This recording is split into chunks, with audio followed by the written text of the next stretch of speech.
What was that picture say? Oh, while we were photo. It still looks very small there. Yeah, it's pretty big. Yeah, look. Yeah, so we are in La Flèche. The schoolyard's changed, but this was my elementary school in '95 during the referendum, and I was like the only English kid in this school. So whatever, my friend Raph had to back me up. Thanks, Raph. So I'm in La Flèche right now. This is the Quatre-Saisons. I think it's still called that. But yeah, so anyways, it's like an alternative school, or it was. I think, like, I looked it up on the internet. It still is. Yeah, so like the first location was down on Pay, which is where I met Raph the year before in 1994, and we've been best friends ever since. So we were 8 years old. Cheers to that. You're 9 when we were in school. So our birthdays are a month apart, so he's a month older than me. He's in July, and I'm in August. So that's pretty much it. I'm gonna head down to some other spots that I've been to growing up that I used to like to, and stuff like that. Places I haven't been in a while, so I don't know, I'll take some pictures and stuff, and maybe make another video or whatever, but it's a beautiful day, so I'm enjoying it. Alright, take care guys, peace. Yeah, so we're on Grand Allée in Bellevue, and my friend Mel used to live down there. I had to fucking move her out, which was a pain in the ass because there was only like one other dude helping us. He was old, so I had to lift all this stuff, like up 3 sets of stairs, like stuff she makes me do, you know? And like, I don't know. I guess it's my pleasure to help a friend out, you know, when she needs it. But if it wasn't me, it would have had to have been someone else. And yeah, it wasn't fun. I did it for free anyway. So, well, you get help like that, like from a good friend, only like when it's needed, you know, and not on a full-time basis. Like, this was an occasional thing, so she needed help moving another time. I wasn't available for that, but whatever, we'll see. So yeah, that's about it. Still heading down Grand Allée, and I don't know, approaching some more familiar sites. Not that it may or may not interest you. I'm just doing it anyways. So okay, goodbye. Guy La Patate. Can't believe this place is still open. It's the best place. I don't know. This is an area like this strip mall here. We're on Orchard in Granada. Is a place that I haven't been to in an extremely long time. Like, the strip malls, the Jean Coutu there and everything, and like, now there's an SAQ, Dollarama, and next to it there's like a daycare, which used to be a shoe place. They used to sell cheap shoes. But yeah, over there is the National Bank. I used to do surveys on this National Bank, on the clients, you know, and like the care that the advisors and the tellers would give to them and all that stuff, like depending on the transaction they made or whatever. That was when I was working for St. Marketing, and whatever. My manager, I loved him, right? But then he made a few moves on me and started sexually harassing me over the phone and all this crap. So like, I got a text message from him the other night, like when I was over at my friend Andrew's place. It was like a kid I grew up with on Kivion. Well, he was a kid, but now he's like my friend again, which, I don't know, we go way back. Like, he said I was his oldest friend, which meant a lot to me because, well, he's probably my oldest friend too, because I've known him even before I knew Raph, when I was like 8 years old. So, anyways, yeah, so, I don't know, the customer quality at that bank, that was my first bank account that was opened over there for me when I was a kid. You know, I put my allowance in it, which was $8 a week at the time. Added up to a couple $100, and then it was a joint account with my dad. I think he pulled out the money and pocketed it when my parents sold the house during the ice storm. Well, just after the ice storm, and everything got pretty hectic between them and whatever. So I ended up in the cocksucking West Island, but we worked it out, and soon I'll have memories from over there because I haven't been in a while, and maybe I'll go do the tour some other day, like in a decade or so, and post whatever, my thoughts on the history of because I got a lot of friends from the West Island on Facebook too, but I don't know why. It's like my friends from the South Shore, like they talk to me more often than not, you know. And I don't know, West Island's a different culture, but it's also a peaceful and fun place to grow up. It's just very cliquey over there. So if you're not a jock, you don't fit in. Whatever. So anyways, yeah, like I lived in Logan and St-Hubert. This summer I worked for Woodchuck when I was a rep, but I mentioned it a lot that I worked for them. A lot of like skateboard culture is about the lifestyle. So that was just a job. I could have been working any job in skateboarding, but we'd skate to work, which was a long trek, and we were in shape back then, you know. So whatever, it was a lot of fun just to work for one season over there, and whatever. Like when I was in Toronto studying at Rive-Sud University in finance, I was skating a lot with Joe Buffalo, who's a friend of mine who lived in Montreal, who used to be on the premium team too. So I don't know, like the guys got together, got a good idea, let's make him the premium rep for Canada. And I don't know, Joe was like, is he worthy of this shit? And I don't know if I was, but whatever, the decades come and go, and you know, you can only be a skater for so long before you get old. And it's good to take advantage of the scene and like make it legendary, you know. Like the Blueprint press release, I put it on my profile pic, as a profile pic before, and that's like, it's kind of like a monument, you know, like that. I like that press release, you know, it's cool, it's got my name on it. That was what happened for the year. It's historical, and those were acquisitions in the industry that mattered, you know, before the team got diluted and sold. So anyways, rather than go to Quatre-Saisons, I'm going to head over towards my old neighborhood and see what happens. So I'll see you guys in a little bit. Bye. Right, so we are on my old street, Kivio, and I just wanted to show you guys that it's somewhat classy, you know. Obviously, you've got all types of people who live in this area, but there's always been a Porsche. Like, this is a Porsche Cayenne here. Fucking sweet, it's red, man.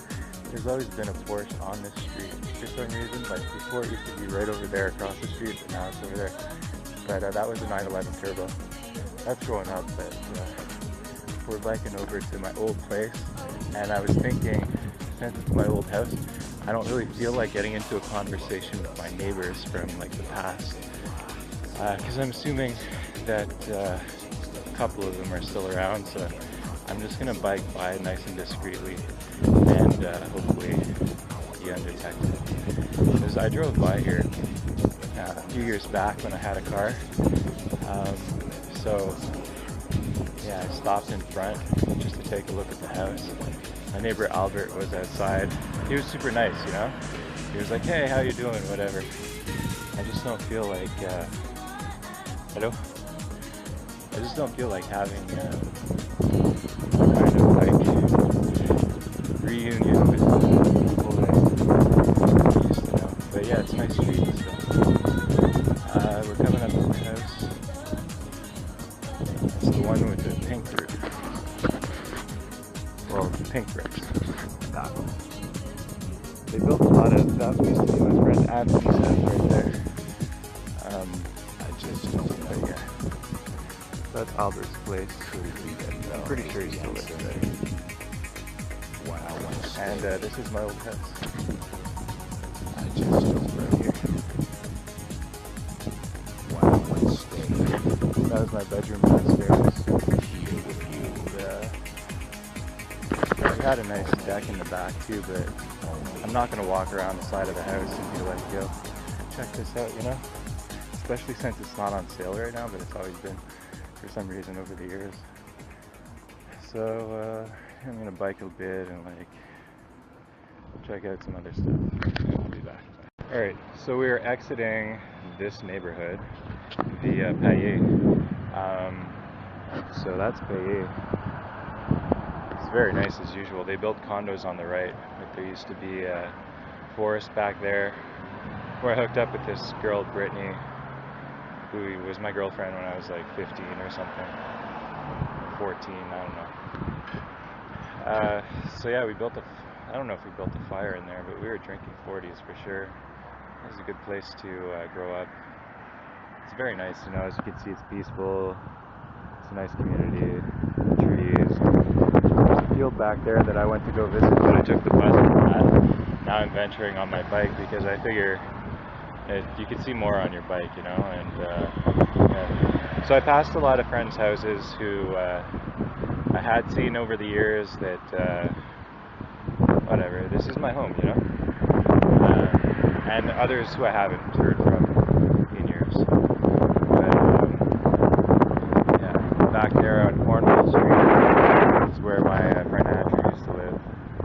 And now he lives in Greenfield Park. I hadn't seen him though, but saw one of his good friends, Jeff, who came by not too long ago, and maybe he'll come by again. Hopefully he will, Jeff, if you're watching this. And so I'm going to start biking down this beautiful bike path over here, where actually I collided with my friend Donald when I was a kid. And well, he's considering me for his hockey team next season because he's here on the shore. And my friend Matt, who's like, everybody knows Matt Kuda, like who's like my good friend growing up or whatever. They played hockey together, I guess. It was a tournament or whatever, but anyways, hopefully, I need a car though, dude. Like if you're watching this, as soon as I buy a car, like I'll probably get into a league or whatever. But got lots of stuff to do until then, like snowboard or whatever.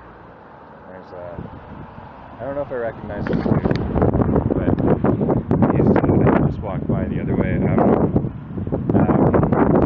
So anyways, yeah, I don't know. This neighborhood is like, because you've got this long pathway, right? And before there didn't used to be condos there, but like the neighborhood itself is, you could look it up, you know? I passed my friend Andrew's place. I was chilling with him for a couple of days yesterday and the day before there. And yeah, I don't know, his house brings back a lot of old memories for me to like bike by my place, you know? Like, I don't know if you saw that I was a little nervous, but that's just the way it goes, you know? And then you got people who are wondering who you are, you know, what you're doing in the neighborhood. I don't know. I hope I don't look too confused, but he looked somewhat familiar, I don't know. I probably got in a fight with him when I was a kid or something, like ringing his umbrella or something.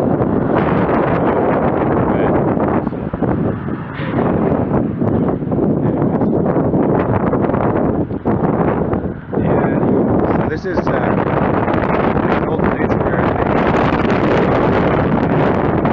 but there were like guard dogs and shit, and I've never trespassed into there, but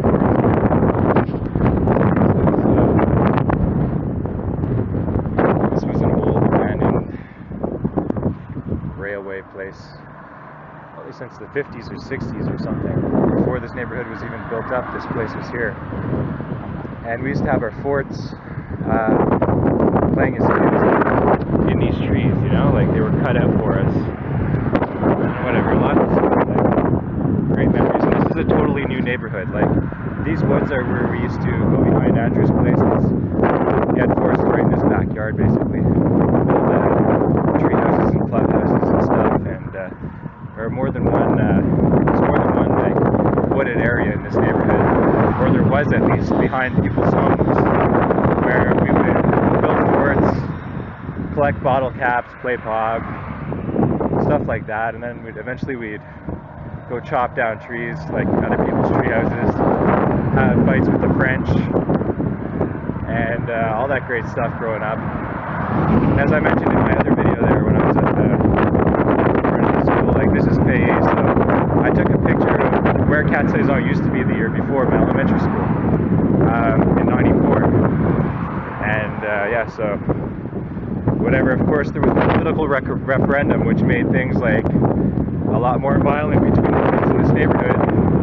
The English ones and the French, put it to you that way.